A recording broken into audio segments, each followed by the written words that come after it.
Hey everyone, I'm Megyn Kelly. Welcome to the Megyn Kelly Show and happy Monday. It's Thanksgiving week. Yay. That's exciting. Hope you have great plans. The owner of the social media platform, formerly known as Twitter and renamed X, Elon Musk, is going to war with the vile, disgusting Media Matters. They're awful. They're dishonest. If you hear Media Matters says, all your antennas should perk up. I'm about to be fed some bullshit. You may know Media Matters as a progressive organization that uses pressure campaigns to suppress speech, where they usually focus their hate on Fox News and any conservative commentator. I have been the victim of their smears many, many times over the years, which is why I have the opinion of them that I do. But they have started a new mission more recently, trying to get advertisers on X to leave the platform. They're trying to kill X. They cannot stand that there's one platform not controlled by their people. It's very annoying to them that Elon Musk will not bend the knee to them. So this group, whose owner has offered anti-Semitism of his own in the past, now claims to be indignant, not the owner, but the CEO. He's indignant that Elon Musk allegedly posted something that was anti-Semitic. And now the media jumps right in. Yes, great. Elon Musk, Twitter, it's anti-Semitic. All these same organizations that have been calling for a ceasefire right now. All these same organizations that have been promoting the messages uncritically from the river to the sea, Palestine will be free. Now they're really concerned about alleged anti-Semitism because the guy who allegedly said something controversial and the platform at issue is Elon Musk and Twitter. Today, Musk is fighting back, promising he will be, quote, filing a thermonuclear lawsuit against Media Matters and all those who colluded in this fraudulent attack on our company. That's how he put it. We're going to get into this and more, including the birthday of our president, Joe Biden. 81 years today. The American public got him some absolutely terrible polling. Two of our favorites here to go over it all. Emily Jashinsky is culture editor at The Federalist and host of the Federalist Radio Hour. And Eliana Johnson is editor of the Washington Free Beacon, co-host of the podcast Ink Stained Wretches, and delightfully, one of my two co-moderators at next month's GOP debate. The third is Elizabeth Vargas of News Nation. Together, our guests today are the EJs, Emily and Eliana. Hey, subscribe to the show on YouTube and follow me on Facebook, Instagram, and Twitter. Are you tired of aching feet after a long day? A solution just might be Gravity Defier shoes. These shoes are not just your ordinary footwear. They are designed to provide you with the ultimate comfort and support for those on-the-go moments in life. Whether you're running errands, wrangling the kids at work, or out with friends, Gravity Defier has got your back, or rather your feet. The secret is in their patented VersoShock technology. G-Defy's patented spring system absorbs shock from the ground up, converting it into renewed positive energy. Gravity Defier shoes are not only comfortable but stylish and come in a range of designs and sizes to suit any occasion. If you use the code MK30 at checkout, you will get $30 off your entire order when you buy one of their VersoShock technology footwear. Just use code MK30 at gdefy.com, GDEFY.com, to enjoy exclusive savings just in time for the holidays. Why keep suffering from foot pain when you can step into the future of comfort and style with Gravity Defier? Don't wait. Your feet deserve this treat. Don't forget, use code MK30 for $30 off orders at gdefy.com. Welcome back. You guys can try out some of your debate moderating on me. I have every confidence you would hit all of these questions out of the park. EJ, number one, or maybe you're number two. Just depends on the day. So I'm very into this whole Elon Musk thing because I can't stand Media Matters, as I seem to have referenced 2 minutes ago. I've been dealing with this group for a long, long time. Since I joined Fox and started coming up, they would take anything and everything I said completely out of context, try to spin it into a controversy, and then try to get me fired. Over and over and over and over my entire career. And then including to when I went to NBC. They pushed and pushed and pushed anything that I said that they could make into controversial all over the internet. Their sole goal is to get conservatives fired. to get anybody right of center, fired, ruined, canceled. That's what they exist for. I cannot believe that these companies, these big blue chip companies, are jumping when Media Matters says jump. Are they so clueless? They don't understand that this is a hack organization, that you can't trust anything this group does. So we'll talk about what they're actually doing.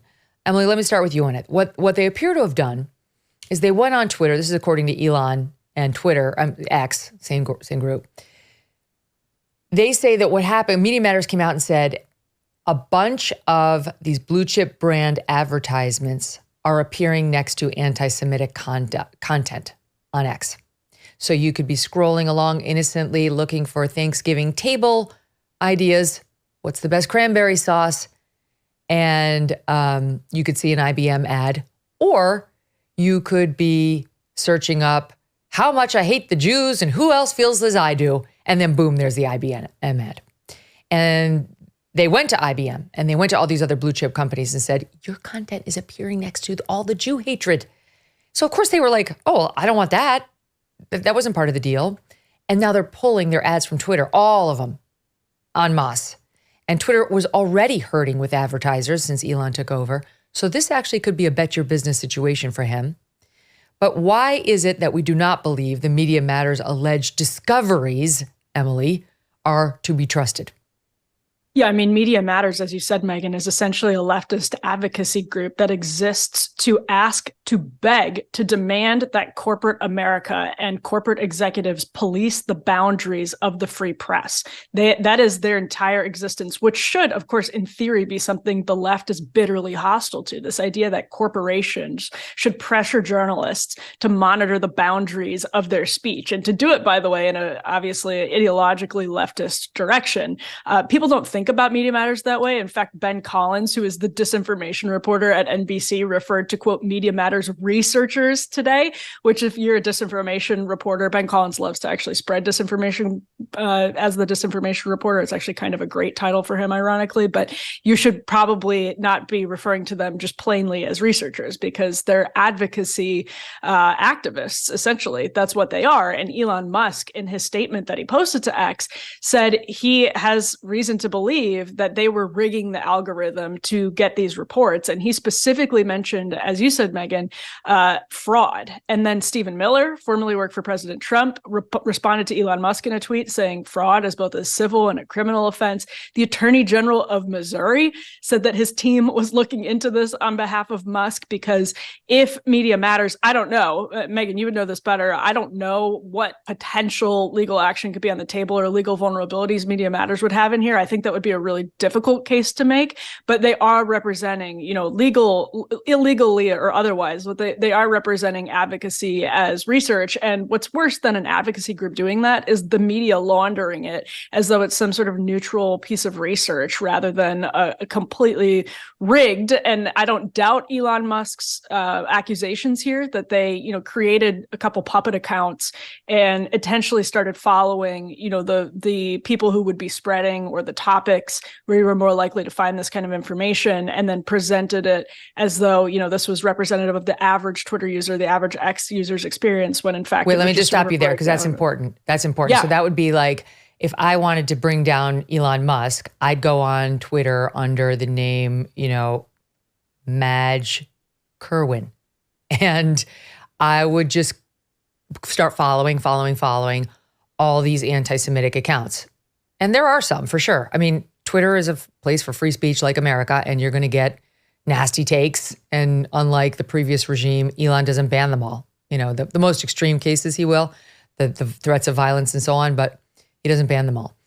So in any event, like anybody knows, your user experience is like curated by you. The algorithm learns what you like, what kind of content you like, and then starts serving it back to you. So you're saying Madge Kerwin would quickly be identified by the X algorithm as like somebody who really likes the anti-Semitic stuff.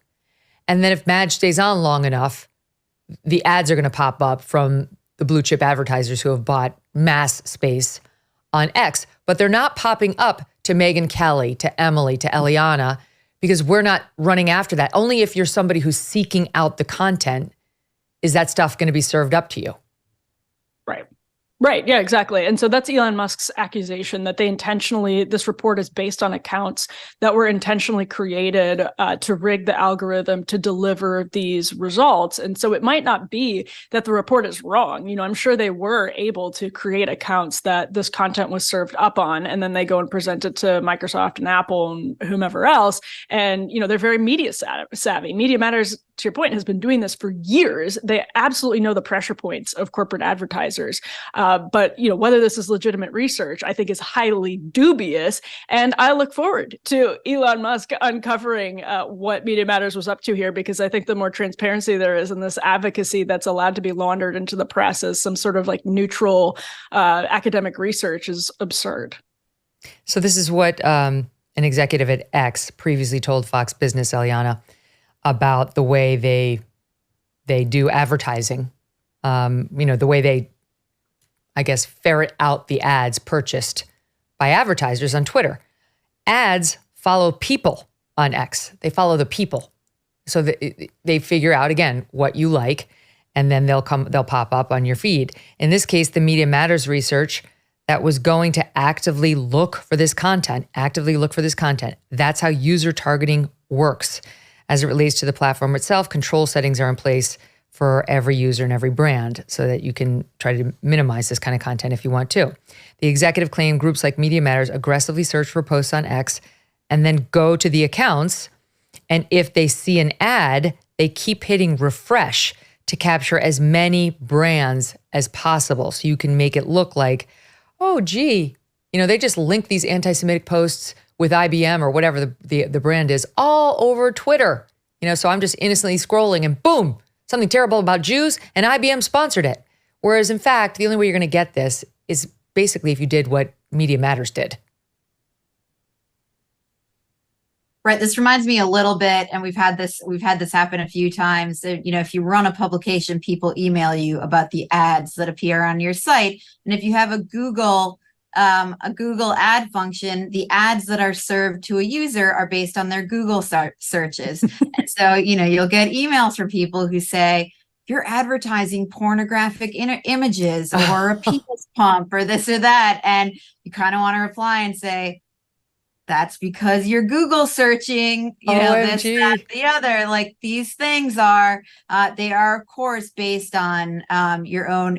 And this isn't the exact parallel, but it is sort of like that. It is of course based on what you're generating back to yourself. It's a mirror image type of thing. But I have to say, like I right now, I do think this is a little bit of a red herring, because for me, this is like sort of like Elon Musk, Media Matters, a little bit like the Iran-Iraq war, and I'm probably the odd man out in this conversation of the other EJ and MK. I do think Elon Musk himself, and this is separate and apart from the ads that Twitter is serving up to users, has been pushing anti-Semitic tropes through his account on Twitter. He just did it a few days ago.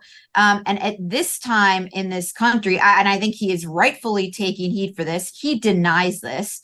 But, for those of us who are Jewish, like we know what this stuff means. We can see it.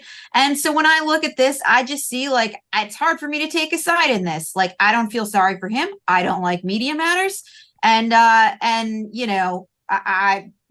I don't know what to say here, but it is concerning to me that the wealthiest man in the world with so much power, who owns an entire social media platform, is using it in such an irresponsible manner. And I'm talking about his own personal account, not his the tweets. ads. Okay, his posts. I guess we call it that. Let's talk about that. Let's talk about that, because I confess I have not been following, Elon's postings bit by bit, but the one that he was really getting hit for, I saw why it was controversial, and then I understood his clarification. So you tell me if it goes beyond this. The one that's being blown up right now, because it hit on the same day as the Media Matters hit piece, was some account I don't know tweeted out. They said they were. This is my take on it. I believe that this person was trying to say they had no empathy for liberal Jews who didn't fight the woke battles and didn't care about the open border until now. He was kind of like, I think that's my interpretation. He was kind of saying, you know what, spare me your tears because you helped create the mess we have in America. And I really don't feel that sorry for you now that you're saying, oh my God, the college students and all this stuff. But that's my own take. I'll read you what he wrote. He said, Jewish communities, this is not Elon, this is somebody that Elon agreed with. Jewish communities have been pushing the exact kind of dialectical hatred against whites that they claim to want people to stop using against them. I'm deeply disinterested in giving the tiniest shit now about Western Jewish populations coming to the disturbing realization that those hordes of minorities that support flooding their country don't exactly like them too much. You want the truth said to your face, there it is. Now that's not a good tweet. No one's going to defend the way this was written or said. I get your point, Eliana. But I'm trying to read this, as generously as I can because I think I'm trying to look at what Elon saw. And Elon replied, you have said the actual truth. And then he clarified that he was referring to the Anti-Defamation League, Elon was, the ADL, saying that they unjustly attacked the majority of the West, despite the majority of the West supporting the Jewish people in Israel. It's not right. It needs to stop. And so Elon's clarification is basically to my point, like, yes, there's this group that says it's pro-Jewish, but it's constantly criticizing whites. That's not wrong. It's constantly advocating for things like open borders. So it could be a CYA, right? Is that your feeling? He's covering his ass there, and he meant it more broadly, like the Jews are in control and they hate white people, or it could be legit. What do you think? My personal view is that all I can see in front of me is the tweet that you read and his response, which is, you have said the actual truth. And it is totally unacceptable. And the Washington Free Beacon has editorialized against the tactics of the Anti-Defamation League. I share his criticisms of them. That said, I can say easily, we, of course, share their goal. We seek the same things. We disagree with them on what is the best way to get there. I think it is appalling at this time in history to see a tweet like that, to say you have spoken truth to somebody who says, I am deeply disinterested in giving the tiniest shit now about Western Jewish populations, coming to the disturbing realization, that people don't like them too much. It's appalling. And, with great power comes great responsibility. Think and be careful with what you say. But the guy's not saying I'm deeply disinterested in like Jews' pain or what happened to them in Israel. He's saying deeply disinterested in giving the tiniest shit now about Western Jewish populations. So I think he's referring to us and those in Europe, coming to the disturbing realization that the hordes of minorities flooding into their country don't like them. I mean, to me, this sounds like an America First type who really cares about the border, being really inarticulate about his frustrations over not being supported. And this is kind of how Tucker got in trouble last week, right? Like, he's an America First. Well, I'll let him describe who he is, but he supports much of the Trump agenda, and he definitely is very, very, very anti-open borders. And it's true that some Jewish people have been on the woke side of these issues. And this is why Trump has been out there like, why don't they vote for me? Why don't they vote on their own? But, Ben Shapiro was pointing out, Eliana, to do a sweeping representation of Jews is not the way. That he points out most Orthodox communities like his, and like the folks I lived with in New York in my building, they're much more conservative. They're not, right? So like they get lumped into this sort of, they're part of the Western Jewish population. And so it's too sweeping. Anything that's too sweeping gets you in trouble as whatever, it could be, in this case, anti-Semitic. I think that's exactly right. He says Jewish communities have been pushing dialectical hatred. You just can't say stuff like that. You can't paint with that broad of a brush. If he wants to say left-wing Jews, fine. But for Elon Musk to pick this tweet to tee off of is not right. Okay, fair enough. Now here's where the story gets interesting, really interesting though, Emily. Cue the New York Times, the LA Times, virtually every publication, MSNBC, which as far as I know, still employs Mehdi Hasan, among others, who's like the chief Hamas defender on television.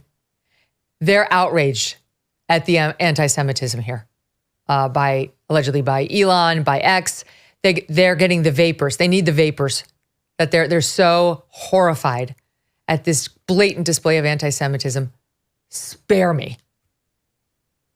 It's another interesting part of the story, as you mentioned, because Jonathan Greenblatt of the ADL, the Anti-Defamation League, also thanked Elon Musk. I think it was on Friday, because Elon Musk banned From the River to the Sea, or said that this was it's part of Twitter's prohibited speech policy to say from the river to the sea, or to even talk about decolonization. And Jonathan Greenblatt then reached out to Elon Musk and said, thank you for taking this much needed step. So Elon, I think Eliana said something, think before you tweet. I think that's one of the more, I guess, interesting things about his leadership, not just of X, but also of SpaceX. You've got billions of government dollars on the line, Tesla, he's got these massive geopolitical relationships. Just last week, Elon Musk was with Xi Jinping in San Francisco.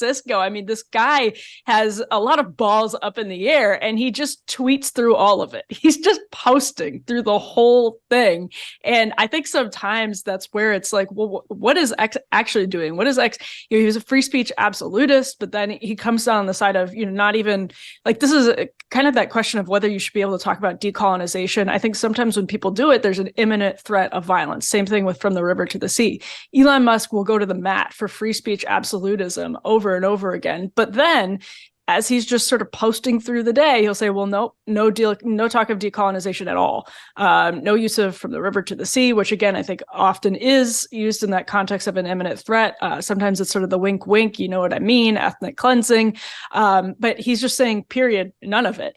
And the media reacts in the least nuanced way possible, where they just take these pre-packaged narratives that are served up on a silver platter to them by Media Matters, and they go right to their fainting couches and can't even talk a little bit about where this gets more complicated, where Elon Musk gets more complicated, what he might have meant. And I think also, per the conversation you were just having with Eliana, my guess is that he had in mind some of those powerful scenes from London, from New York City recently, where you just have rank anti-Semitism, you just have rank anti-Westernism, anti-Americanism, people pulling down American flags, replacing them with Palestinian flags. I imagine that's what he had in mind. I'm not trying to, put words in his mouth or cover for him.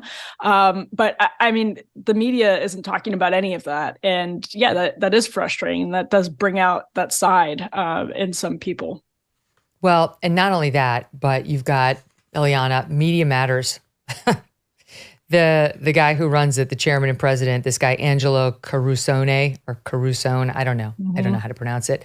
I see him pop up every once in a while in the New York Times or on CNN, where they're trying to pretend that he's some objective media analyst instead of a partisan hack who gets paid to tear down conservatives. That's what you get paid for, Angelo. You're disgusting.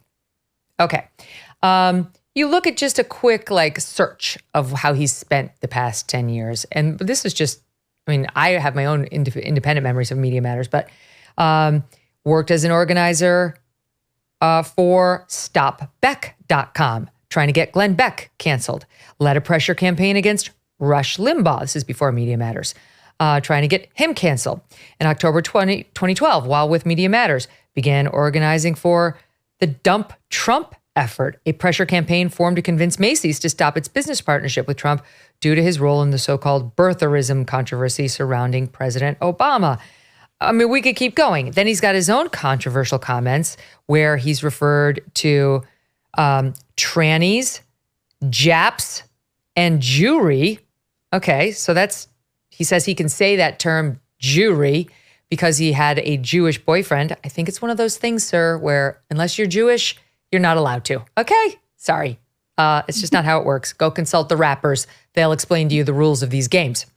In any event, it goes on, and he has been accused of anti-Semitism in the past, so on. So like for this guy, like they'll just print him. You know, these same publications that are now calling Elon and Twitter anti-Semitic, they'll use him as an expert. They'll ignore what they themselves have done over the past 5 weeks. And the whole story will shift to these right-wing extremists who hate Jewish people. And by the way, that's what makes corporations take this seriously. It's not just because some crank leftist activist group is throwing out so-called research. It's because the media will quote him as like some neutral, objective observer, a media expert, and they will do the same thing to these studies, so-called studies and reports and research that they put out. So it's one thing to have a crank leftist activist group do that. It's an entirely different thing to have the media treat it as though it's not advocacy and activism and entirely ideological and partisan.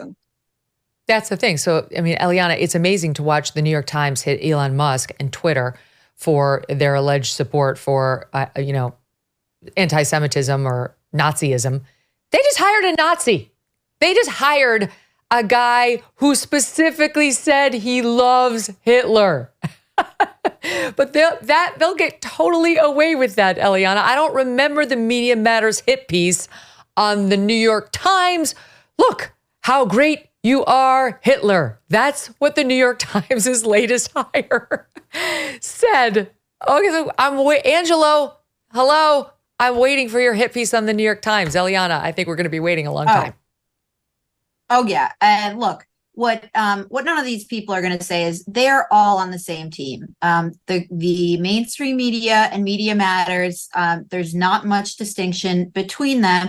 And what makes Media Matters effective is that what the business that they are really in is the ginning up of public pressure campaigns through the use of media, through the use of news stories and media to ratchet up public attention and public pressure on corporations to exact a financial, political, reputational cost to achieve their desired political outcomes. And so what we're seeing with Elon Musk and X is create news stories and negative narratives against these corporations that advertise, with the goal of forcing them to pull their advertising from X, with the ultimate goal of exacting, of hurting the bottom line of X and hurting Elon Musk. It was the same story with Fox News, but they're running the same playbook with every single one of these, and they do it quite effectively because it is actually not that hard to do if you have a very friendly relationship with the mainstream media. Mm-hmm. And so far we've had Apple, Bravo, IBM, Oracle, and Xfinity allegedly go up to pro-Nazi content. That's what Media Matters reported. And several of those have pulled their ads because Media Matters went to them and said, why are you supporting Nazis? Why are you supporting anti-Semites? Your content's all over these posts on X. And so many of them have now pulled. By the way, Libs of TikTok reports one from Apple and one from Disney, 2 ads currently on TikTok, a different platform, being supported, by Apple and Disney, both over there supporting TikTok. Right after, days ago, they had a viral trend praising Osama bin Laden. So if you praise a guy who killed 3,000 innocent Americans, it's fine. Apple is going to continue advertising with you. But if you go over on X and generate an anti-Semitic account that then gets advertised because of the algorithm, that's it. You got it. We're out. We're taking the high ground. I mean, it's just so transparent, Emily. They want to kill X. They want to kill it because Elon runs it and they can't stand conservatives. And will there ever be a story on the corporate hypocrisy? I mean, that is a good news story on how these decisions are made in corporations and the hypocrisy of continuing advertising on one platform while pulling it from another.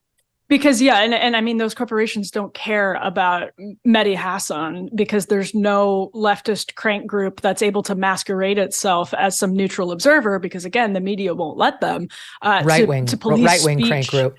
Right.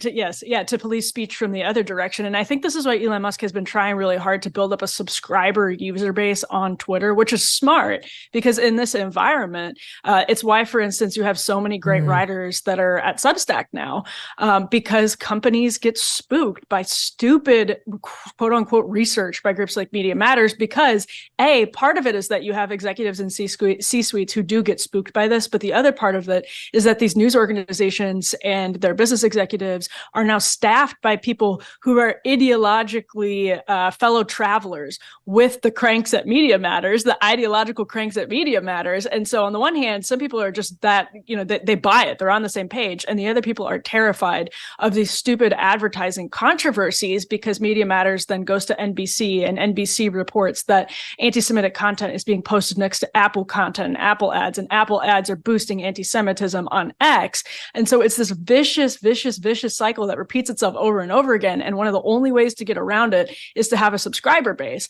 And that's why, for example, so many people have taken their work to Substack. It's why Elon Musk is trying to create Twitter subscribers that get, an ad-free experience and are subscribing to individual users so that it makes advertising dollars less powerful and makes groups like Media Matters less powerful. I don't know that has worked so well for him so far because Twitter is already a pretty small slice of the population, daily users compared to Facebook and Instagram and TikTok. But you can understand why he's working really hard to make that model successful, because it gives way less power to the corporate press and to their little fellow travelers at Media Matters.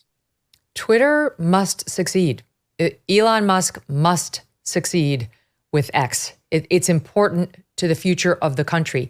I think about one of the issues near and dear to my heart, as you both know, and that's what's happening with children who have some gender confusion because it's being pushed on them by a society that's forgotten its core values. And you weren't even allowed to talk about this prior to Elon taking over X. You couldn't post a tweet saying a man cannot become a woman, period. There's only one thing that's a woman. She's born a woman. She's a woman her whole life. You couldn't say things like that. Thanks to Elon, now you can. And yes, allowing free speech allows a lot of things. Like, look, I'm somebody who is these things that, these groups, these students for justice in Palestine on college campuses, if they're not actively threatening Jewish students, I don't think they should be pulled. I don't like what they're saying at all. I don't support these groups at all. But I kind of like the fact that they're outing themselves and their crazy ass views so we know who they are. I'm totally pro not hiring them, but I'm not pro shutting down the speech. That this is America. You can say hateful things. That's who we are. If it crosses over into threatening on a college campus, you may get yourself in trouble. But on Twitter, in the public forum, you're allowed to say things that are considered vile. And I think it's actually a bonus because now we know who you are. Just this weekend, I found out about this doctor, a resident at the University of Tennessee in their medical program. She's a resident. And she's posting all over online about basically her Jew hatred. Okay, so, and somebody was saying, here, I'm actually just going to pull it up so you can hear it. Because it's dark. And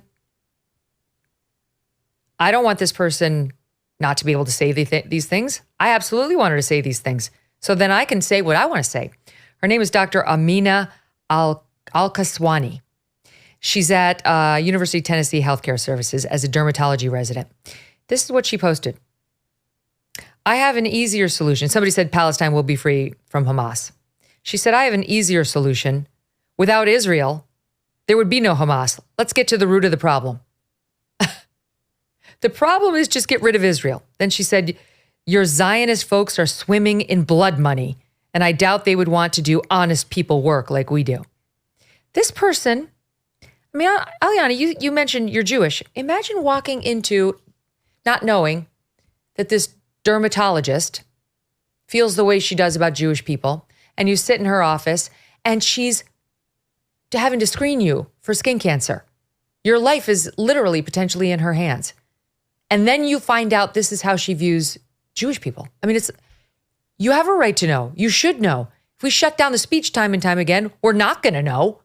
And then I feel like we're worse off. I'm with you, Megyn. I want to know what people's views are. And I think employers ought to be able to make informed decisions about who they hire and who they don't hire. And all of this should be done with eyes wide open. And I think one of the benefits of this is that it is having a salutary pushback against the infantilization of college students and even of high school students that we've seen over the past 2-3 decades, where we've treated adults, these kids on college campuses, 18 years of age and higher. They are adults. They can smoke cigarettes. They can serve in the military. They can drink alcohol, starting at the age of 21. And yet we treat them as though their informed voluntary speech should have no reprisals on things they do the rest of their life. They are perfectly free to say what they would like. That doesn't mean that there are no consequences for their speech. Mm-hmm. Especially on this issue. It's not like, some benign left-right thing. Many of these students, not all, but many of these students are openly blaming the murder of children on the children themselves. You asked for it, is basically what they're saying. It's all Israel's fault. You brought it upon yourselves and have shown zero empathy for tortured, murdered, terrorized Jewish civilians. That says a lot. Maybe it doesn't to somebody else. To me, it says a lot. And not only would I never hire such a person, I would never go to a doctor who felt like that. Even as a Catholic, I don't want anybody who feels this way anywhere near me. It's disgusting. So in any event, there's a sort of a distinction here between allowing the speech and recoiling and shutting it down altogether. The latter of which is really un-American unless the speech is crossed over into open threats that make someone, incapable of actually being safe. Not just my truth, but like objectively unsafe conditions. All right, we'll take a quick break. We'll come back. There's so much more to get to, you guys. Those polls for Biden, oh my God, what a birthday present. For Trump. Health insurance can be confusing, expensive, and frustrating. And claim denials are becoming more and more common. In fact, 1 in 5 Obamacare claims were denied last year. The headache of health insurance is exactly why Crowd Health was created. Listen to this. It's not health insurance. It's a way to pay for health care through crowdfunding. So stop sending money to big insurance companies who profit off of not paying your bills and consider checking out Crowd Health. For $175 for an individual or $575 for a family of 4 or more, you'll get access to a community of people who are willing to help out in the event of an emergency. You'll get access to telemed visits, discounted prescriptions, and so much more without doctors' networks getting in the way. And of course, you will join the crowd, a group of members just like you who want to help pay for each other's unexpected medical events. Get started today for just $99 per month for your first 3 months by using code MK at joincrowdhealth.com. Joincrowdhealth.com. This is not health insurance. Don't forget, this is not insurance. Learn more at joincrowdhealth.com, joincrowdhealth.com, code MK. All right, ladies, there are a few new polls out, and oh my goodness, they are not good for our now 81-year-old president. Biden's 81. Can we just start? How is this man going to make it through 5 more years of being president, right? 1, and then if he wins re-election, another 4. He's 81. Can you imagine an 86-year-old Joe Biden? Just the other day, we played a clip of him just 3 years ago when he was running, and he seemed so much more spry than he does today. 81, Emily. I don't mean to sound nasty. It's not coming from a nasty place. It's coming from just an observational place. I don't think he can do it. No, I mean, I don't think he can do it either. And in fact, I actually thought, when he was running for president in 2020, he was already a stark contrast from when he left the vice presidency in early 2016. There was a huge, huge difference between 2016 Joe Biden and then 2019, 2020 Joe Biden. And since then, it has gotten progressively worse. And I think actually that's where you see that sort of become even a bigger campaign issue for him, because people have sort of watched Joe Biden age rapidly before their eyes. So it's one thing to come, from 2016 and then come back in 2020 and be old. But when it's happening in front of the public, I think people, on the one hand, it shows a lack of capacity to handle the daily duties.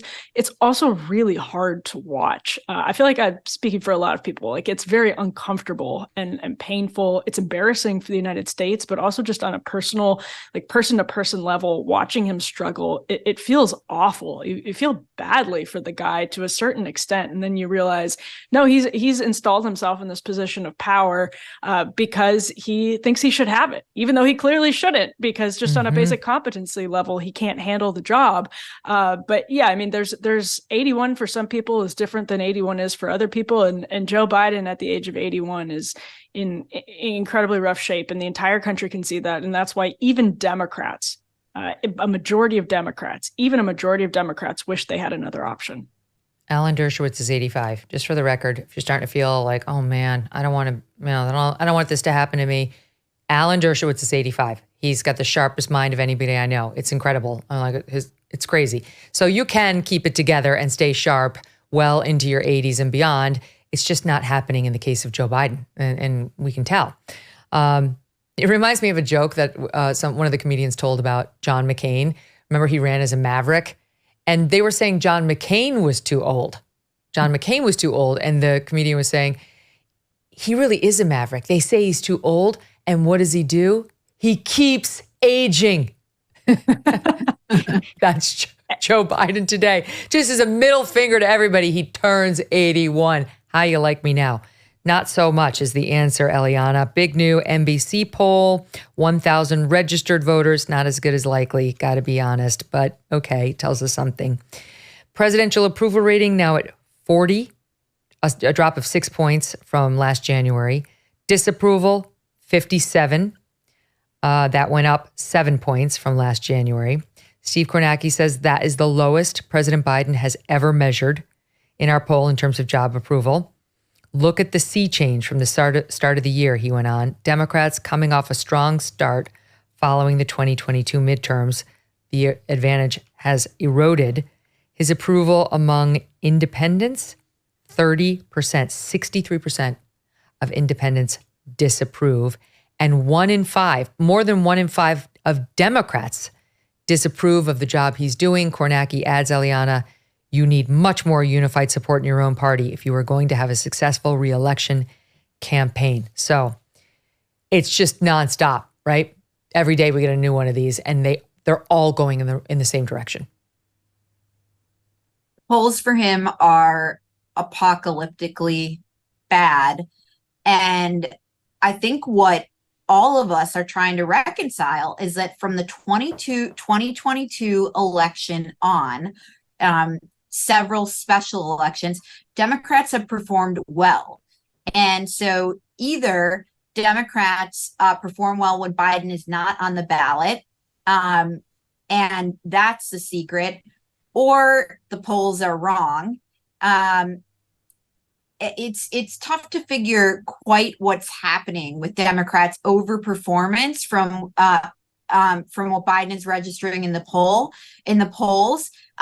And it could be that the disapproval is specifically linked to Biden and his age and is not trickling down to other Democrats. I think that's one possibility here. The other and the other question is, Biden, Democrats disapprove of him within his party. And I think the other open question here is if Donald Trump is the Republican nominee, Biden's not running in a vacuum. Generic Republican performs really, really well, but obviously he's going to be running against an actual Republican candidate. Donald Trump is not uncontroversial in the Republican Party. And the question will be, how is that going to play out?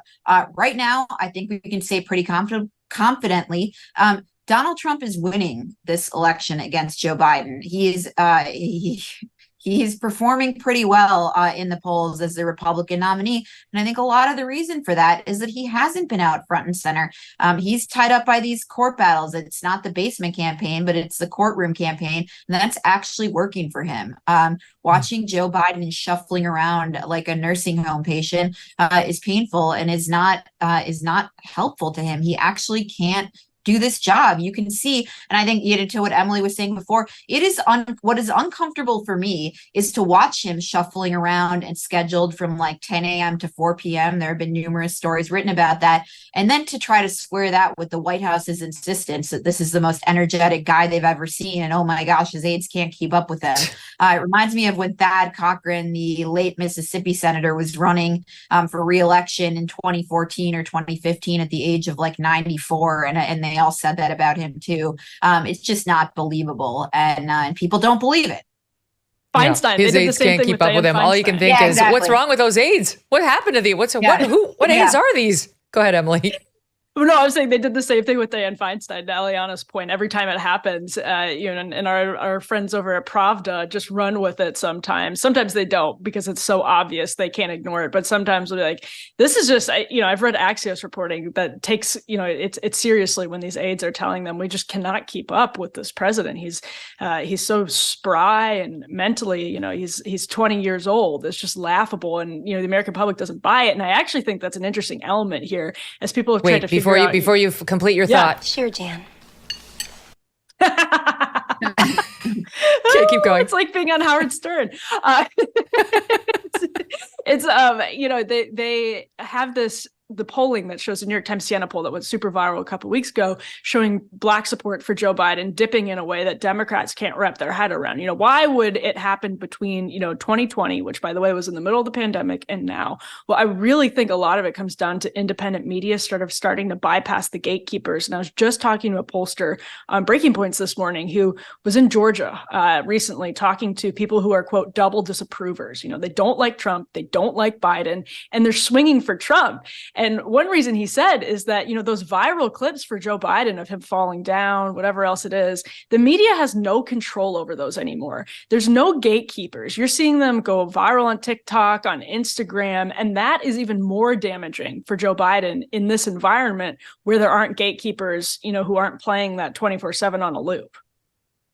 Axelrod weighed in again. Axelrod is the one who kind of said he's going to have to make the decision about whether he steps down. It was a very clear message. Please step down for the good of the party and the country.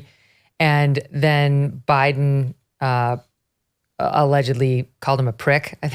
And Maureen Dowd wrote a column on Sunday saying, David Axelrod, he's not a prick. And Axelrod said, I don't care what he calls me. It's fine. I don't care if they think I'm a prick. That's fine, he wrote.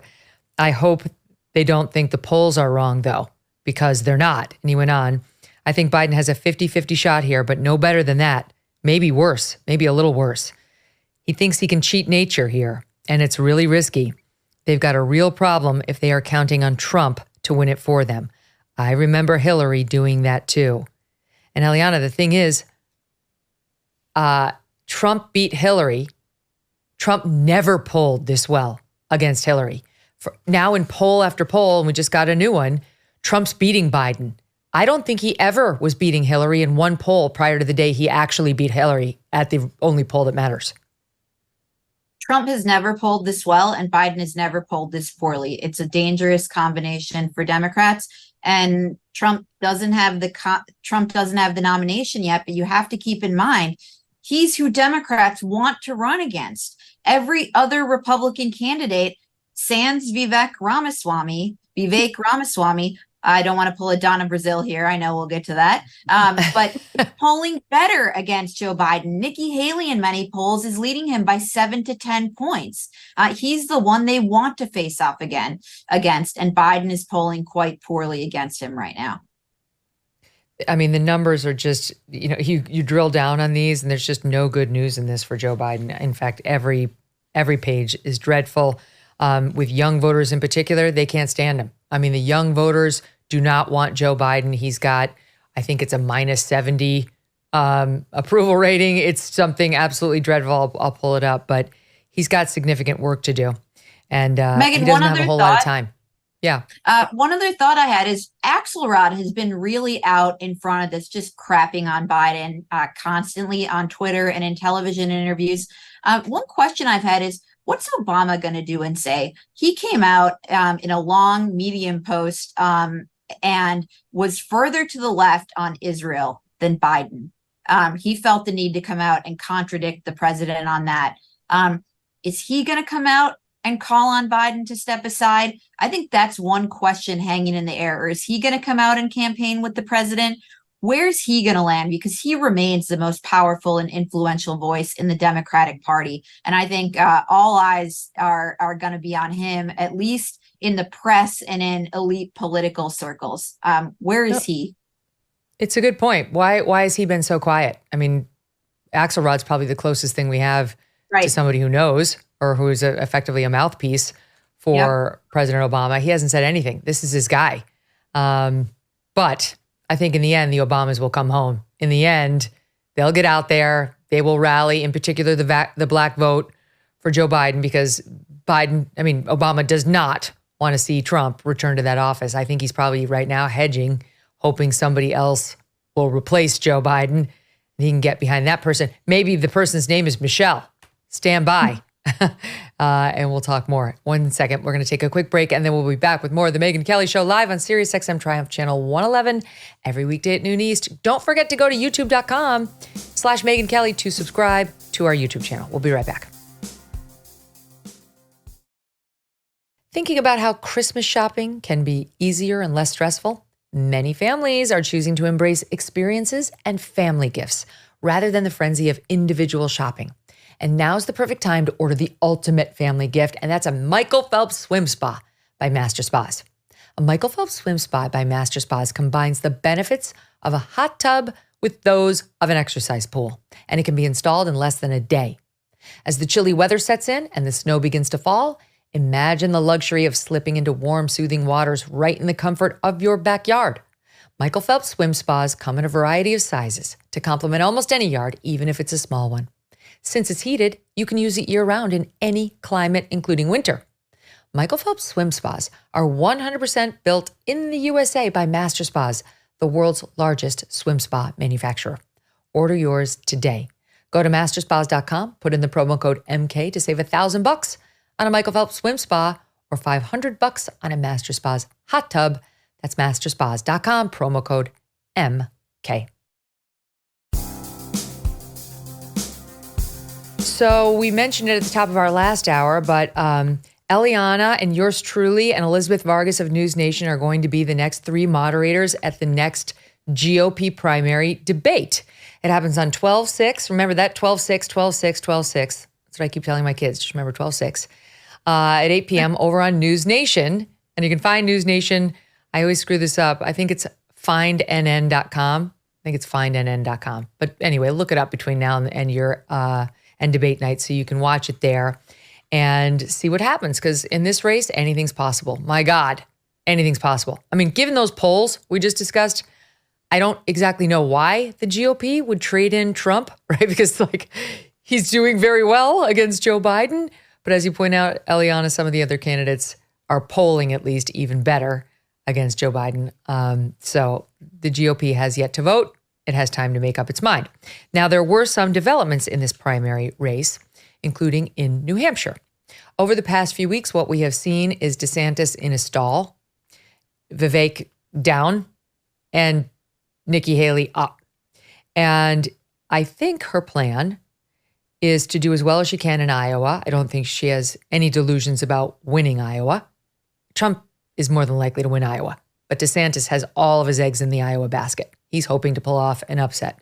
She, I think, would love to come in second or third there. Then they go to New Hampshire, and I think she's hoping to win New Hampshire. And then comes South Carolina. That's her home state, her home state. And I think she's hoping to sort of parlay whatever victory she's had into a win there. Now, the odds are, if you're betting on horses, you would bet Trump's going to win all 3 of these by a landslide, according to the polls. I mean, he's way ahead. The latest New Hampshire poll, which is the state she's hoping to win, he's at 46, she's at 18. She doesn't even have half what he has. Sometimes you kind of realize you're talking about fairyland. You know what I mean? You're like, She's moving up. She's moving into the number 1 position. Wait, no, she's not. No, she's moving into the number 2 position behind Trump. In any event, the latest poll that I just referenced is out of the state of New Hampshire, Washington Post Monmouth, and Trump is at 46, Haley's at 18, Christie's hanging in there at 11. I don't know why. Does Christie have any momentum in any other state? I mean, okay, no one can tell him what to do. Ramaswamy's down at 8, and Eliana, DeSantis is at 7. He's the lowest of all of them in New Hampshire. He's below Ramaswamy. So it really does make you wonder, because DeSantis is not going to win South Carolina from the looks of it. So at this point, you have to ask yourself, what's his path? Exactly. When we look at polls, we tend not to look at them in isolation, but we look at trends in several polls. And from doing that, I think we can say the trend for DeSantis is not what he wants to see. He started off really at a high point when he jumped into this race, and he's trended downward. Obviously not what you want to see. Vivek Ramaswamy, the same thing. He had a moment after that first debate, and he's trended downward since then. Again, not what you want to see. Nikki Haley, the opposite. She's gained traction. She's had strong performances in the debates. She's obviously does well in that format. She's trended upwards. I think DeSantis, he has to win Iowa. He's put all of his eggs in that basket. Nikki Haley, if she's going to get traction electorally in this race, she's got to win New Hampshire. And that would really happen from Chris Christie dropping out and his voters going to Haley. Well, let me just interrupt. Do you mean beat Trump win, or do you mean win the undercard? No, I think she's got to win. I think she has to win New Hampshire and then move and win South Carolina. To win the race, you have to win. You can't come in second. Little known secret. Win a state. Yeah, she's got to win New Hampshire. She's got first or last. Look, it's just my view. I obviously, I'm not an expert in this stuff, but I think she has to win New Hampshire, and she's got to win in South Carolina, or she's got to come really, really close to him, 1 or 2 points in New Hampshire, and win South Carolina. But she's got to win one of these early states, period. It's joinnn.com. That's what I was screwed up, whether it's findnn.com or joinnn.com. Joinnn.com. Just in case you want to watch it live, that's what you should do, the debate. What do you think, Emily? Because he's gotten some big new donors. This is in Axios. He raised $2 million for his 2024 run in 48 hours this past week. This after many of his donors had already maxed out. So these are new donors. To me, this feels like a PR spin dropped by his people to a compliant Axios looking to generate any kind of good news for him. Now, he did get the endorsement of the Iowa governor, Kim Reynolds. That's big. And he does need to win Iowa. Win-win, as Eliana says. And at the same time he got that, Donald Trump is attacking Kim Reynolds. Which, look, what people say who follow politics closely in Iowa is this stuff matters. Kim Reynolds matters. She's beloved there. And that it's not a good idea to attack her. To Mr. Trump. He's now saying Kim Reynolds of Iowa has gone from a popular governor to the most unpopular governor in the U.S. Not an easy feat. Her endorsement of Ron DeSanctimonious, who is 50 points down to me in the polls, has given him exactly 0 bounce. He's a wounded bird falling violently from the sky. He's big into the bird references. He calls Nikki Haley bird brain. Ron DeSantis is a wounded bird falling violently from the sky. Moved on from dog. It's poetic, right. Really. Right. Romantic. We moved on. Dog. I'd rather be a bird than a dog or a pig or a fat slob. So you tell me, Emily, whether all his attack on Kim Reynolds and her endorsement of DeSantis and this new inflection of cash, does it have any chance of moving the needle in Iowa? Absolutely not. I mean, talking about these things that would normally have great consequence in Iowa in any race that Donald Trump is not in. I get it. I mean, it's Iowa's super interesting exactly because of things like that, because, that governor endorsement is super important, but there is no path for anybody right now, realistically, but Donald Trump. Because remember, the DeSantis campaign is working with its top consultant, Jeff Rowe, because he helped Ted Cruz win Iowa in 2016. And they thought if they could win Iowa, they would then leave Iowa with the momentum to go show they're strong and tank New Hampshire and keep on going down to South Carolina. And so what we have seen is that's absolutely not happening. He can't even right now be in close range with Donald Trump. Maybe some people, if he got everyone else to drop out of the race before Iowa, maybe he would have a chance. But as of right now, he's the one that's down in New Hampshire. So there's literally no incentive for anybody else to come in and give him that path from Iowa to New Hampshire to South Carolina. And there's no path for anyone else. Nikki Haley, for example, who's up in New Hampshire. It's true she's doing well in New Hampshire, but she's doing well for second place in New Hampshire and doing well for second place in South Carolina. If we were talking about her doing well for a potential first place in New Hampshire and then a potential first place in South Carolina, we might be talking about a race. But what we're talking about here is a race for second place, which now even Ron DeSantis is losing because he doesn't have the momentum that he needs in New Hampshire and South Carolina. And Nikki Haley isn't going to come anywhere close in Iowa. She's not going to come anywhere close in all likelihood. She's not going to get close to Donald Trump in New Hampshire, South Carolina. It could change. If Chris Christie drops out, that's a huge boost. That's 11%. That's a lot of voters I suspect would go to Nikki Haley and gets her closer to that 35-40% range. So then you might have a race. But other than that, it's still a race for second place because Donald Trump is up by double digits everywhere you look. You know, way back when I was in law school, I was in the finals of this appellate argument competition with my partner. And the night of the finals, we got to have dinner with 3 judges from New York State's highest court, which is called the Court of Appeals. And it was so exciting to meet them. We were young, we were clueless and green, but really excited. And it was myself, my partner, and then the team that we were going to go up against, who were friends of ours too. And my partner, Dave, said to the judges, this is just such an honor. Like, we've already won. No matter what happens, we're winners tonight. And one of the judges looked at him and said, second place is losing, son. Just a reminder before we went out there, second place is losing. We need that reminder now. Like you get sucked in. Like about, this one's moving up, this one's moving down. Really, truly, you have to keep your eyes on the one who's above them all. He's up here and they're all way down here. Now something huge could happen. Who are we to say something huge cannot happen? He's under indictment in 4 places, yada, yada. He's not a spring chicken.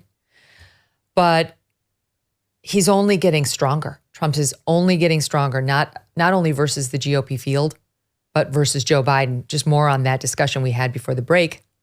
CNN, their Harry Enton, pointing out Joe Biden is facing a near historic deficit for an incumbent. To what you said, Eliana, over the past 80 years, incumbents have, on average, led their eventual challengers by a little more than 10 points about a year out from the election, where we are right now. That's the average.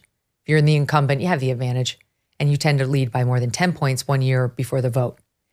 He's losing. This incumbent is losing to Donald Trump. He says it's a small but clear advantage over Biden right now. It makes Biden just the second president since scientific polling began to trail in his reelection bid at this point in the campaign. Take a look at recent national surveys. Joe Biden was also alive when scientific polling began. That's his experience, which we should be very grateful for, Emily. Right. You young whippersnapper.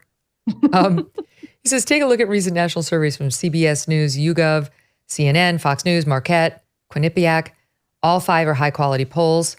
All 5 give Trump an advantage of 2 to 4 points over Biden among registered or likely voters. He says, altogether, they paint a picture of an incumbent with a real problem. And then he says, in fact, the lone incumbent to be behind in the polls at this point in the race 1 year out was Trump, who trailed Biden by about 10 points in November 2019, and Trump lost.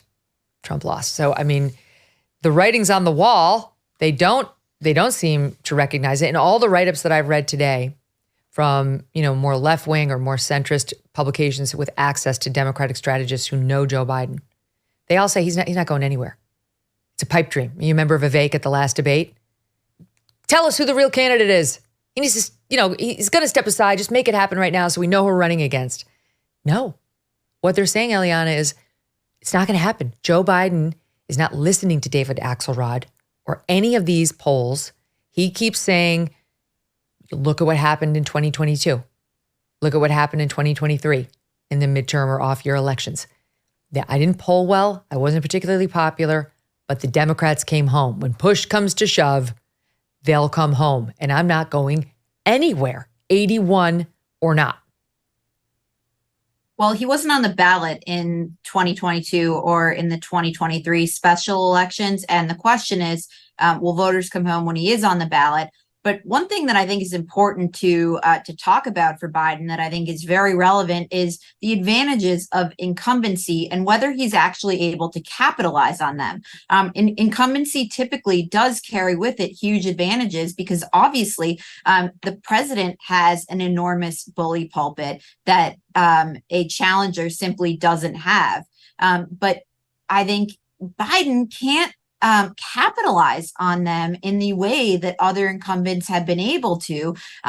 He doesn't give a lot of speeches. He doesn't do a lot of press conferences. He doesn't stop and talk to the press in the way that previous incumbents have. And he's simply not able to take advantages of the typical the typical advantages of incumbency, particularly when it comes to the communication platform of the White House. They call it the Rose Garden strategy. You can give those speeches. You can use the White House, all the backdrops. There's a lot of majesty that comes with it. Well, his aides don't want him out there. He screws up. He looks old. And I think that's a real factor at play in this election that you have to discount and take away some of those advantages because Biden's simply not able to use them.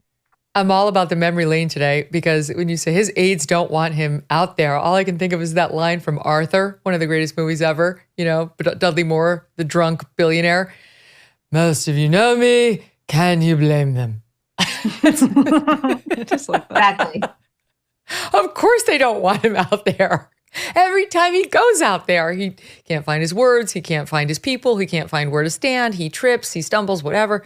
Oh, in fact, we got one of those examples coming in right now.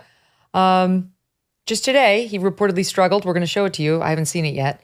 Through an incomprehensible joke about Taylor Swift's concert in Rio de Janeiro during what should be a very simple event, the turkey pardoning at the White House. He's a very simple. You're pardoned. I pardon you. I pardon you. Nope. He went off script. And let's find out together what happened. Now, just to get here, Liberty and Bell had to beat some tough odds and competition. They had to work hard to show patience and be willing to travel over 1,000 miles. You could say even this harder than getting a ticket to the Renaissance tour or Britney's tour. She's down in, it's kind of warm in Brazil right now. What? What did the Renaissance tour or the what tour? I think he said Did Britney. He say Britney? I thought he said Britney. Sounded like he said Britney. I think he confused Britney's. And that's not even the worst. I mean, that's a mild Biden gaffe. It's hilarious, but it's like, it's not even as bad as it gets. And it's really bad. I mean, for any of the I think we need to hear it again. Do we need to hear it again? I think, can we listen to it one more time? 10 more times. I don't understand what happened. Now, just to get here, Liberty and Bell had to beat some tough odds and competition. They had to work hard to show patience and be willing to travel over 1,000 miles. You could say even this harder than getting a ticket to the Renaissance tour or Britney's tour. She's down in, it's kind of warm in Brazil right now. Oh, God. Mm. Oh, God. Mm-hmm. No. You're so close. No, not close at all. And an aide wrote that for him. I mean, this is where it's just ridiculous. They're writing easy copy for the pardoning of the Thanksgiving turkeys, and some Liberty aide and Bell thinks it's Liberty and Bell thinks it's a good idea to try to A, have him pronounce the word Renaissance, B, be able to connect the dots that's somehow related back to a pop star who is named Taylor Swift. I mean, he doesn't know. Why is he saying the Renaissance tour? The Taylor Swift tour is called the Eras tour. I don't know where Renaissance came from. Britney Spears is not on tour. She hasn't been in a while. I don't understand any piece of what just happened there, Eliana. But Emily's point is a good one. I don't think the aides set him up for success. Don't give him pop references that he can't land if he happens to go off script or lose prompter for 2 seconds. It's obvious to everyone he doesn't know what the Eras tour is. It's not an appropriate reference for an 81-year-old guy. Let's stick to Dog-Faced Pony Soldier. That was a good. Oh, wait. The Renaissance tour is Beyonce's tour. Okay. Yeah. That's what I thought. We've mixed up 3 different pop figures. We've got Beyonce, Britney, and Taylor conflated into one woman. But did his staff mess that up, or did he? Because now I'm wondering, obviously he messed it up no matter what. He couldn't even say the name of whoever he's trying to reference. It sounded like Britney, and then he goes and talks about Brazil. So is it messed up? Did his staff refer to the Taylor Swift concert because he somehow has Brazil on his paper and in his head? Did they confuse it with the Beyonce tour? And then it double confused Joe Biden, who has no idea what any of this is and thinks probably the biggest pop star is, I don't even know. It's someone from the 50s? So here's an update. Media pointing out that okay, so first of all, Taylor Swift is the one who's in Brazil. Beyonce's launching a tour called the Renaissance Tour. It's not, as far as we can tell, in Brazil. That's Taylor Swift who's in Brazil. He points out that he says it's kind of warm in Brazil, right? He says it's kind of warm in Brazil right now. This comes after a woman died at a Taylor Swift performance there, and it made massive headlines. So there's like 4 stories in one in what he has access to the nuclear codes. Okay. He was meeting with the president of a nuclear power last week, Xi Jinping. I mean, this is the same guy.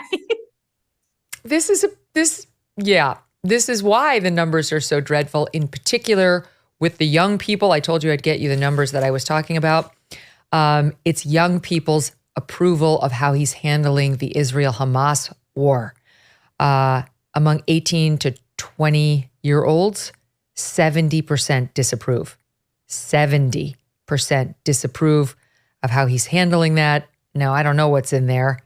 Is that TikTok? I don't know. Kornacki again saying he's 50 points underwater among young voters. It's dreadful, but of course, his age is their biggest complaint. We've seen that in poll after poll. It's the biggest complaint across all age groups. They can tell us as much as they want that the aides can't keep up with him. We can see with our eyes and ears. It's a lie. All right, let's go back to the GOPers because, oh God. Oh God. Who did that? I don't know who did that. That was Steve. It's a montage. Yes. Oh God. I don't know. It's our mean crew. Debbie and Steve. Megyn, can we just flash back for 5 seconds about all the news coverage we had when Donald Trump held on to the handle for 3 seconds when he went down the stairs on Air Force One? That was like a week of stories about Trump and his age. Or the 25th Amendment. How many times did we have to talk about the 25th Amendment being invoked? Oh God. Oh God, this is terrible. This is Debbie. Debbie Murphy did it. Steve Krakauer would like you to know. Steve's off the hook. Steve. This poor guy. Oh God, there you go. Oh my God. Oh my God. It's falling everywhere. Debbie, I haven't seen this. When did you put this together? Oh, that was a sandbag. She said it was in our system. Before we move off of Trump, or I want to go back to the GOPers, but one thing that's not going to happen from the looks of it is Trump's not going to be booted off these ballots in Minnesota and Colorado and some other states as an insurrectionist. We had told our audience that this is one possible lane available for the undercard candidates. You know, if Trump can't get on the ticket on voting day in Colorado and Minnesota and Michigan and other states, swing states that were toying with this challenge, oh, he's an insurrectionist, and under the 14th Amendment, he's automatically disqualified. Some legal scholars were saying that on the left and the right. We said it was bullshit. Well, it is bullshit. A Colorado court just had a long trial, week long, and found he is an insurrectionist, they said, that he did incite the January 6th riot. However, they don't believe the 14th Amendment applies to the U.S. president, only to other offices. So it didn't happen there. And if it didn't happen there, it's not going to happen elsewhere, more than likely. So that lane closing, these guys are going to have to earn it the old-fashioned way by just beating Trump and getting more voters. And so far, it doesn't look all that promising. We mentioned Vivek. Vivek turned up on the Bill Maher show this week, not in person, but by name, when my old pal, I did not cheat to help Hillary Clinton, Donna Brazile, was on with Bill Maher. It's amazing to me. She gave Hillary Clinton the debate questions. She gave her the debate questions, and she still gets employed by people. This is when she was running the DNC, one of the top people of the DNC and on CNN. Debbie Weisman Schultz, I think was her name, but she was a top executive. And she got hired by Fox News after that. She's on CNN all the time. There she is on Bill Maher. You can actually cheat at a presidential debate. And I guess if you're not Donna Brazile, no one gives a shit. Like, come right here, sign a contributorship deal. Okay. So here she was talking about Vivek Ramaswamy in an exchange that got a lot of attention. Watch. And Vivek needs to just shut the hell up and go home. I'm tired of this. We all hate Vivek. Okay. It's Vivek. Vivek. Well, whatever. Not that I have, Vivek. whatever. Would you say that about other Donna, ethnic? I'm Donna. Vivek. Is it Vivek Ramaswamy? Ramaswamy? Ramaswamy. Thank you so much. I know, learn so much when I come on this show. I know. But Vivek needs to go home. I agree. He runs it. I just feel like there's something wrong with everybody refusing to learn to say his name. Vivek. I just Okay, feel there's a little racism there. Wow. And then Vivek weighed in, posting on X, I wonder what they'd do if a white Republican intentionally mispronounced Donna's name and then told her to return home. Ooh, oh. Shots fired. What do you make of it, Emily? Well, yeah, I think the way Vivek responded was correct, because Bill Maher saying something is racist or might be a little racist doesn't actually make it racist from my perspective, because, that's, she's saying go home. This is, I don't even think this is a charitable reading, but let's say it is, of what she's saying. I think she's saying he needs to get out of the race and stop wasting everybody's time. That's how I interpreted what she said. I do think, though, this is the point Vivek is making, and it's smart, that if the roles were reversed, and if she was a white Republican strategist saying this about a Vivek Ramaswamy on the Democratic primary, said go home, refused to learn to pronounce his name, then yes, there would be think pieces in HuffPost about how it was racism. People would be sharing their sad personal stories of racism and connecting the dots and saying, this is what I experience every single day as Vivek Ramaswamy. So I think that's the correct response. I don't think the correct response is to say Donna Brazile is racist against Vivek Ramaswamy. I think the correct response is to say she's a hypocrite against Vivek Ramaswamy. Yeah. And to be fair, it's a hard name. Yeah. I don't know if she is racist, but she's definitely a cheater. She's a cheater. She cheated on a presidential debate. I had her on Fox News the night of the debate, then when it had broken, or the night of one of the debates, and it had broken. And she didn't know, she still came on. And this is what happened. This is the person we're talking about. You were accused of receiving a debate question before a CNN town hall. You had this question on March 12th. That verbatim was provided by Roland Martin to CNN the next day. How did you get that question, Donna?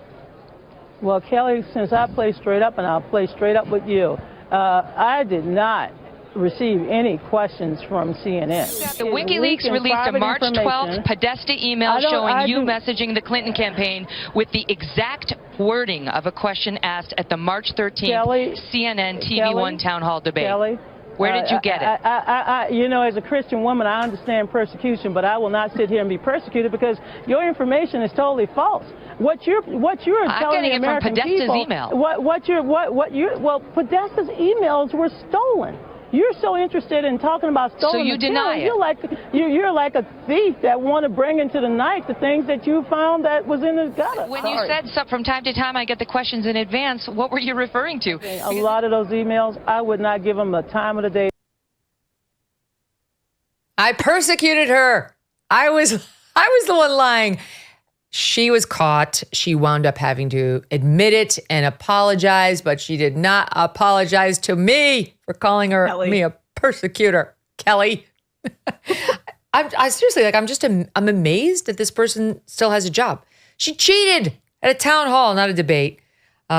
She said later, leaking the town hall topics to the Clinton campaign was a, quote, mistake I will forever regret. So I just want people to remember that every time they see Donna Brazile being promoted by Fox News, by CNN, by Bill Maher. What is she doing on there? Every introduction should start with Donna Brazile, who cheated in the presidential campaign when Hillary Clinton appeared at a town hall. It's disgusting. Okay, I'm working something out there, but I'm just saying. She also lied about it. Wrong. I think that's the other thing. She knew that wasn't a fake email that had been manipulated by Russian hackers. And then she went on your TV show, basically tried to turn the tables, attack a journalist and say you were spreading lies when she knew damn well, because she sent the email, the email was real. So not only did she cheat, she then lied about it and attacked journalists based on that lie. It's true. Honestly, I'll tell you, this is like an irritant to me because ever since my departure from NBC News, literally every article they write about me includes, Megyn Kelly who defended blackface, which is not exactly what happened at all. We were talking about how people used to wear it and how did the standards change. Whatever. I mean, literally every single article. And you look at, guess who's hosting the Oscars this year? Jimmy Kimmel has worn blackface so many times. He wore blackface, spoke in a urban accent. He put on a fat suit to be Oprah Winfrey and talked about how he needed to darn socks as a black, fat Oprah Winfrey hosting the Oscars. They don't mention that every time they introduce Jimmy Kimmel. You think that's going to be in his Oscars introduction? I don't think so. Donna Brazile, every time they introduce Donna Brazile in an article or on TV, you think they mention the fact that she cheated at a presidential town hall when the future of the country's leadership was in the balance. She cheated. Nope. She gets paid contributorships at this network and that network, on the left, on the right, goes on Bill Maher's. I'm so over the left's hypocrisy. And to Vivek Ramaswamy's point, he's absolutely right, because you know how many pieces there have been written about how these angry white male conservatives won't properly pronounce Kamala Harris's name because of racism. Racism. My team just pulled one for me, just for kicks. Oh my God, this publication is a joke, this Refinery 29. Why are Republicans mispronouncing Kamala Harris's name? Racism. And they go through all the evil right-wing commentators and why they won't say it properly. Tucker Carlson, number one. I mean, Tucker Carlson, he does that stuff for humor. And frankly, most of us found it very funny. Like Don Lemon. Tucker knows how Don Lemon's last name is pronounced. He's mocking him. He's diminishing him in like an intentional way. In any event, Vivek's exactly right. If you're a white guy, you don't get away with that crap. If you're Donna Brazile, you get away with everything. Everything.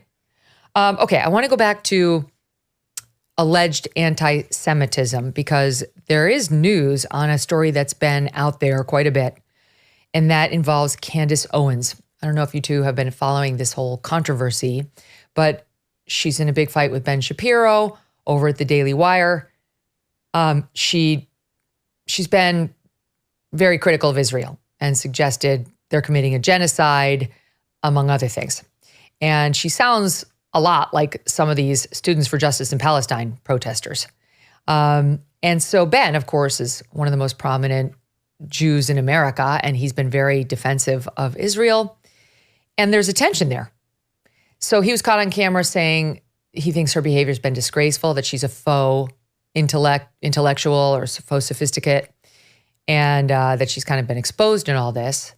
Then she tweeted out that he's been emotionally unhinged and that everybody's been running around, trying not to upset him for these weeks, but this is ridiculous. And then these Bible verses suggesting she was being persecuted, and it just spiraled downward. Well, Jeremy Boring, who is Ben's co-founder of the Daily Wire, tweeted out over the weekend, we're not going to be firing Candace. He said, Ben and I don't make those decisions anymore. We're not, Jeremy's off doing something else right now. And Ben doesn't make hiring and firing decisions. She's not going to get fired. I think honestly, this is just my own take, they would love to see her quit. Ben's tweet said, if you want to quit, go right ahead. Daily Wire's not in the business of shutting down people's opinions. They've got very controversial ones over there, and they haven't shut anybody down so far. I don't know why they'd start with her. Enter David Horowitz.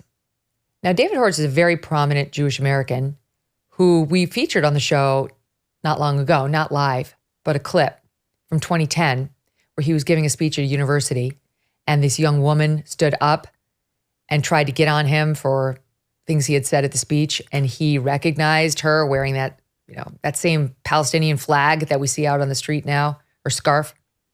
And he said, let me just put it this way. Somebody once said, I want all the Jews to be in Israel because I'll have to work less hard to exterminate them. Something like that. For it or against it? And she said, for it. So he was very effective in making his case. That's David Horowitz. He's now coming for Candace, saying, look, we once had her at our David Horowitz Freedom Center. She was then little known. We had her to our annual Restoration Weekend gathering of conservatives, and we believed in her. That's why we're so disappointed in what she has become. He says, back then she had an ambitious plan to improve the black vote for Republicans. It's not clear what happened to that. Instead of liberating the black community, Candace began giving platforms to anti-Israel voices like Andrew Tate, a Muslim convert who said that ISIS are the real Muslims because ISIS do exactly what the book says. Because of our history with Candace and our hope that she would pull out of this spiral, we did not make an issue of it. But we've decided to issue the present statement because of our recent promotion of Hamas's genocidal lies. For example, she's falsely compared Israel to the segregated South. This is the sort of ignorant apartheid state slander we expect from Black Lives Matter and the Jew killers of the Middle East. When Candace implied that Israel was engaged in genocide for defending itself against the atrocities committed by Hamas, that's the kind of genocidal lie we expect to hear from Hamas. Instead of focusing on the meaningful activism in defense of American values that brought her to our attention, Candace Owens has become obsessed with her own fame, stirring up drama to compensate for a lack of real achievement. Her comments about Israel and her promotion of people like Tate are part of a pattern. Candace tackles a subject she knows nothing about, never bothers to learn anything about it, and then rides the backlash by playing the victim to generate more fame and money. What a tragic misuse of talents. He goes on to say, she has become AOC. She hates Israel for the same reason AOC does, fame.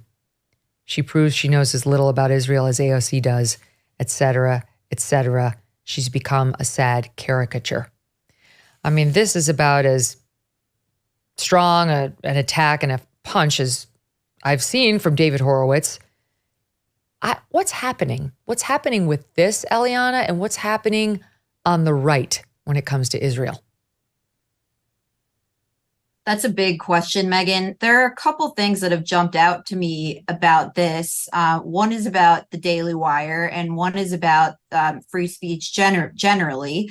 One thing that has emerged is Ben has stepped forward and dared her to quit, and it has emerged that he doesn't make hiring or firing decisions there. Jeremy has stepped forward and said, whoop, I'm on leave, and I don't make hiring or firing decisions there. Well, presumably somebody does there, and the two co-founders of this prominent right-wing brand are both saying we're not in charge here, without saying who actually is. And well, absolutely, Candace Owens is entitled to her opinions and entitled to say whatever she wants. The Daily Wire is not obligated to provide her with a prominent platform and millions of dollars for broadcasting her opinion. They are entitled to tell her that she can seek another platform to do that. And I would say the litigation of these disputes on social media is such a modern day embarrassing thing that is sullying what at one point was a nice brand for the right that is now going to be, I think, sullied by this gross dispute between its leaders. That's just not something that I personally like to see. That is just embarrassing. But let me ask you a follow up on that. You think they should fire her for her opinions on the Israel thing? I'm not saying they should fire her. That's not my decision, but it is striking to see the two people who identify themselves on their website as the co-founders say, we don't make these decisions. Well, somebody does. And it would be nice to know who that person is. To me, this is not a free speech issue. She's entitled to say what she wants, but she's not entitled to the platform and all the money that comes along with it. Well, it depends on what her deal says. You know, her deal may say, typically they would say, if you bring the company into disrepute, we have the right to fire you without paying you out. But I don't know what her deal says. Absolutely. And I think you said something along the lines of like, they're not in the business of policing speech. Really, that's their decision. It's their decision to decide whether they want their brand to be associated with a person like this who sits down with Tucker Carlson in what I thought was one of the most disgraceful interviews. Others may, and I'm sure do disagree. But the things that were said in that 35-minute long interview, where they complained that the emotion that Americans and American politicians, the emotional reaction they've had to the October 7th massacre in Israel is disproportionate to what happens, and that we have an invasion in this country by immigrants, comparing illegal immigration in this country to what happened in Israel, and why aren't people having the same response to that, I thought brought to bear some of the most noxious anti-Semitic tropes that we've seen throughout history. I think somebody there should decide whether they want one of the most prominent faces of their brand to continue to be such and to continue to reap fame and fortune from their brand. What do you think, Emily? I have a lot of thoughts on this. I will say I don't think that I would fire her specifically because I think she's basically one of the TikTok people discovering Osama bin Laden's letter to America. And that sounds really harsh, but I don't mean it in as harsh of a way it sounds. I actually think we do a really bad job teaching our history and the history, especially of the Cold War in this country. And so now you have younger people, in their 20s, maybe even early 30s, like Candace Owens, who I think is somewhere around my age, she discovering a lot of things, like there a lot of things about U.S. policy, et cetera, over the last 20, 30, 40, 50 years that are surprising.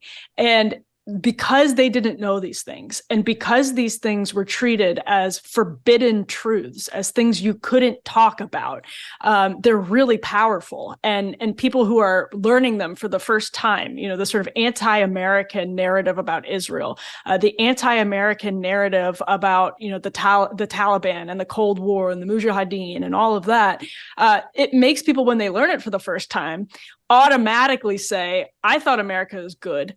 America did something bad. America must be entirely bad. And you see that with Candace Owens bringing Norm Finkelstein onto her show, all of these sorts of these people that are bitterly at their core, Howard Zinn style, anti-American, anti-Western, anti-capitalist leftists. And it's really powerful when younger people sort of discover that a lot of things that are forbidden truths actually have some, factual backing up to them. And then they take that, and suddenly everything becomes a lie. And that's what you saw some of the people on TikTok saying. And I think that's basically what Candace Owens is saying. She basically feels like everything she was told about the US and Israel is a lie because a couple of things are lies and because we ban and censor a couple of those things.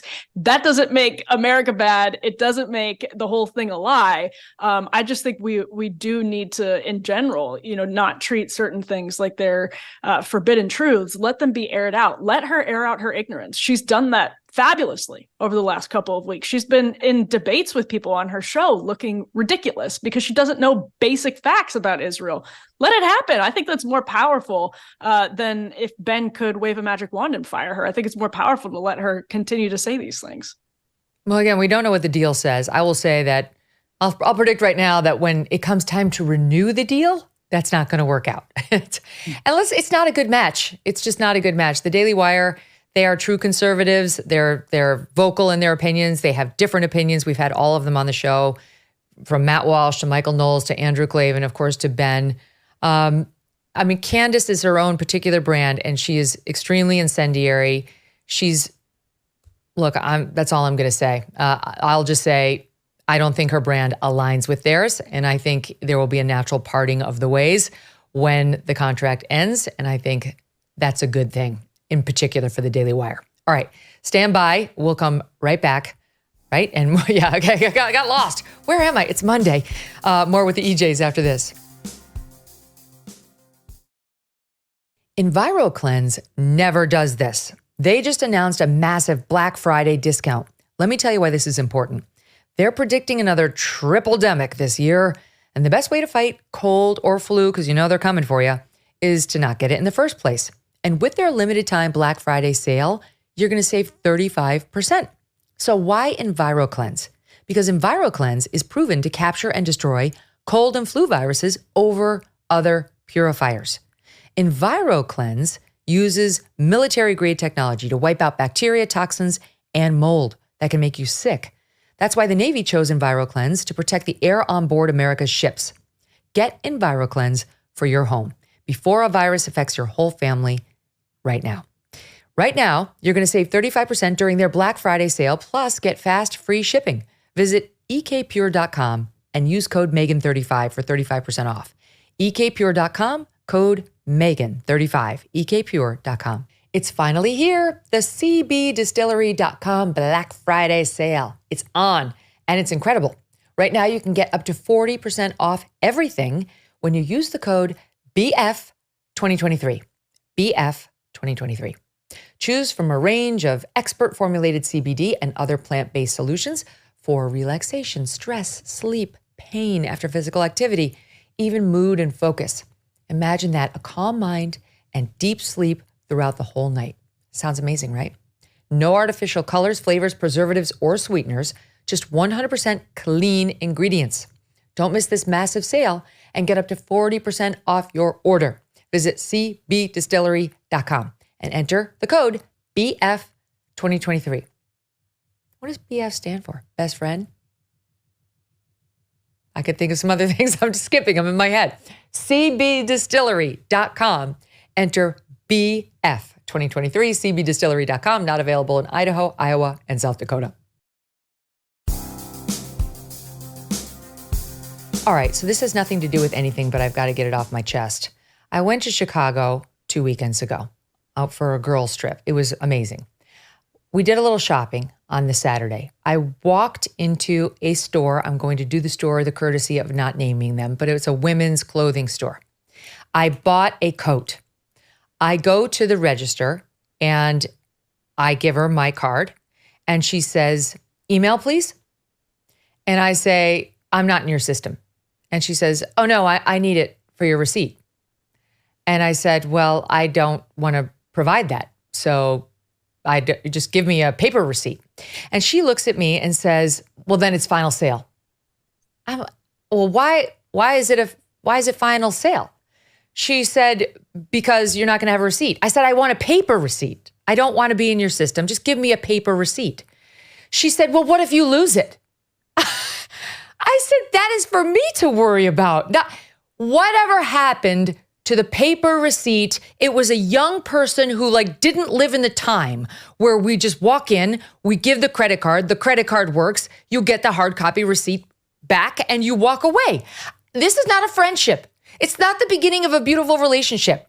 We don't get to exchange emails and you get my home address and you get my phone number and you can call me or email me or send my information or sell it to anybody who you want. It's all up to me. Give me my paper receipt. And if I lose it, it's my problem, not yours. What is happening? Emily, you're a young person. Do you remember the time when it was all about the paper receipt? Why is everybody asking for your email now when you try to make a simple purchase at a clothing store? Yeah, no, of course. I mean, you would save your receipts for forever. I mean, depending on how long the return period was, you have stacks of receipts. I still have stacks of receipts in my wallet. And to her question, what if you delete the email? I mean, what if you accidentally delete the email and 30 days goes by and it's out of your trash can? Like, that doesn't make any sense. Do you think she wanted your email? No. This is happening more and more. There's all these stores here where I am in Connecticut. Whenever you make a woman's clothing purchase, they want your email. It's like, why would I give you my email? We're not having an ongoing relationship here. You give me your email. What's your email, madam? She's not going to want to, because you know what they do, Eliana. Then they sell the list. And then you get 1,000 emails from all these other people you don't want to hear from. And it's valuable to them, but not to me. Oh, this is my pet peeve. And also, it makes the checkout process about 15 minutes long because it's what's your email, what's your address, what's your cell phone number. And I feel bad because I get chippy with them. I'm like, I don't want to be in the system. I don't want to provide my information. Right. Like, just let me pay you. That's it. Right. I want it to be like a 10-second process. You're holding my credit card. That is the extent of our relationship. If that thing goes through, it's over between us. You just give me the little totally paper. With you. She was like paper receipt. She was clearly like this high maintenance bitch who wants me to print out the. I'm like, sister, this is the way it's been done since the beginning of time, or the beginning of paper. Did you get the receipt? Did you get it? Yes, I got the receipt, but it was true. It was truly like, hello, Janice in aisle 1. She wants a hard copy receipt. I'm like, should have report you. This is a basic responsibility of yours. This is not high maintenance. Anyway, it drives me nuts. And I also do not appreciate the people at the coffee places that want you to tip the person, not even the coffee place, the deli, where the whole part of the deal is okay, I'll take the chicken sandwich. Okay, here's your chicken sandwich. And they're like, would you like to give a 15% tip? Why? Why would I? What do you mean? This is basic service. It's supposed to be included in the price of my chicken sandwich. Okay, with that, have a wonderful Thanksgiving, ladies. Happy Thanksgiving. Thanks, Megyn. Thank you for letting me vent. I know all of you can relate. And thanks to all of you for listening to us. Tomorrow, we're going to have former mobster turned motivational speaker and YouTube host, Michael Franzese. You're going to enjoy that. See you then.